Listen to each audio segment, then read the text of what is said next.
Halo guys, hari ini saya mau menceritakan tentang anak kembar yang terpisah selama 16 tahun. Kok bisa ya?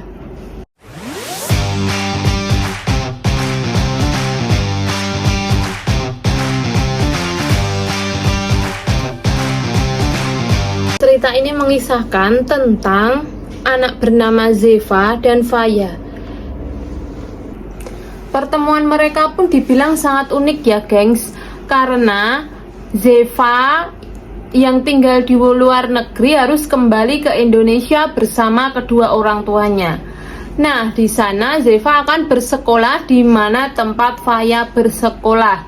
Dan di saat itu membuat gempar seluruh sekolahan karena Faya sudah menghilang selama 3 minggu. Kehidupan keduanya pun berbeda, di mana Zeva mendapatkan semua kasih sayang, kehangatan, serta harta yang bergelimang dari kedua orang tuanya serta keluarganya. Berbeda dengan Faya, ia hidup sendiri sebatang kara tanpa mengenal keluarganya di sebuah panti asuhan. Bahkan, Faya juga rela mengorbankan waktu bermainnya untuk kerja sampingan, membantu sang ibu panti. Cerita, Zeva ini sudah masuk ke sekolah di mana Faya bersekolah.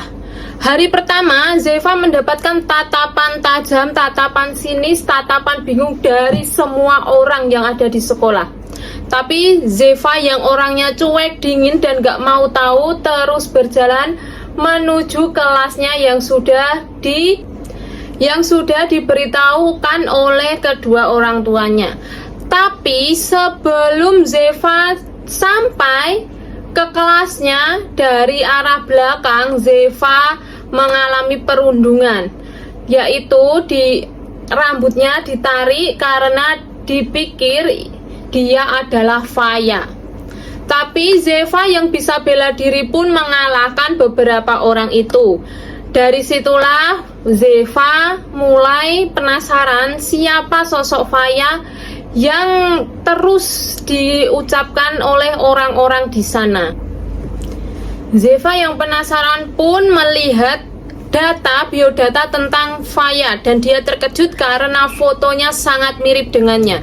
Bedanya jika Faya itu wajahnya kusam dan tidak terawat, berbeda dengan Zeva yang sangat cantik. Singkat cerita, Zeva mencari keberadaan Faya yang seperti ditelan bumi. Bahkan pacarnya sendiri dan juga ibu panti tidak mengetahui di mana keberadaan Faya. Benar-benar sedikit saja tidak ada jejaknya.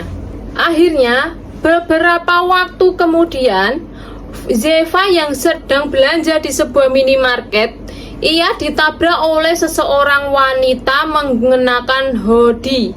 Gelang Zeva yang jatuh menyangkut di hoodie itu pun terbawa oleh wanita yang dari seberang sana ternyata sudah ada yang menculiknya lagi.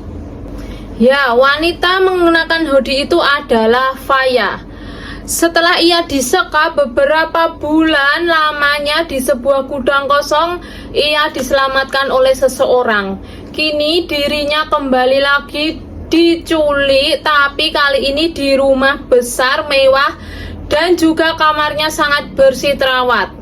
Faya sendiri ternyata sudah mengetahui fakta bahwa dirinya adalah anak dari orang kaya dan memiliki kembaran bernama Zeva. Malam itu, Arbantara Safir, sang ayah Zeva dan Faya, mengetahui lagi fakta bahwa ia memiliki satu anak kandung kembar, tapi ternyata disembunyikan atau diculik.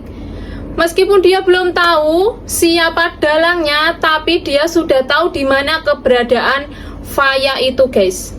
Jadi dia datang ke rumah orang yang menyekap Faya saat itu, dan informasi itu benar-benar valid dari tangan kanannya keluarga Safir sendiri.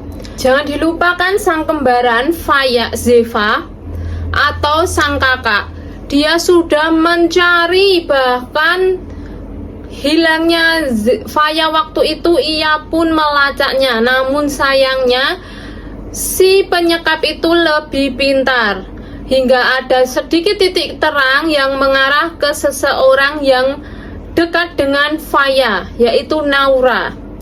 Sayangnya, tidak ada bukti yang menguatkan jika Naura lah yang bersalah. Lut sudah benar-benar pusing dan sudah benar-benar menyerah.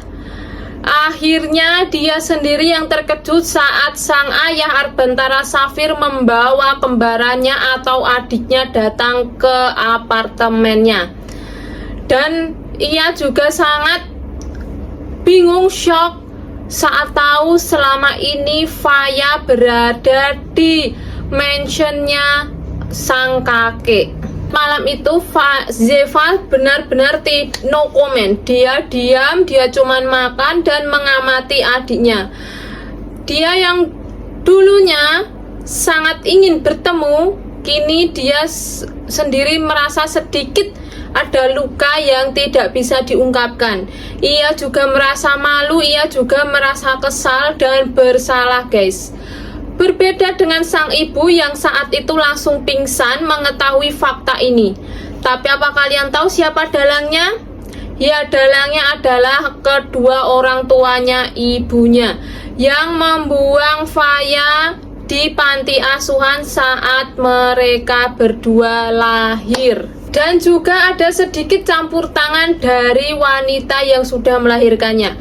Apa motifnya dan bagaimana keseruannya Zefa dan Faya melanjutkan hidup berdua? Jangan lupa kalian langsung saja mampir ke visual novelnya Zefaya dari Mommy Reads.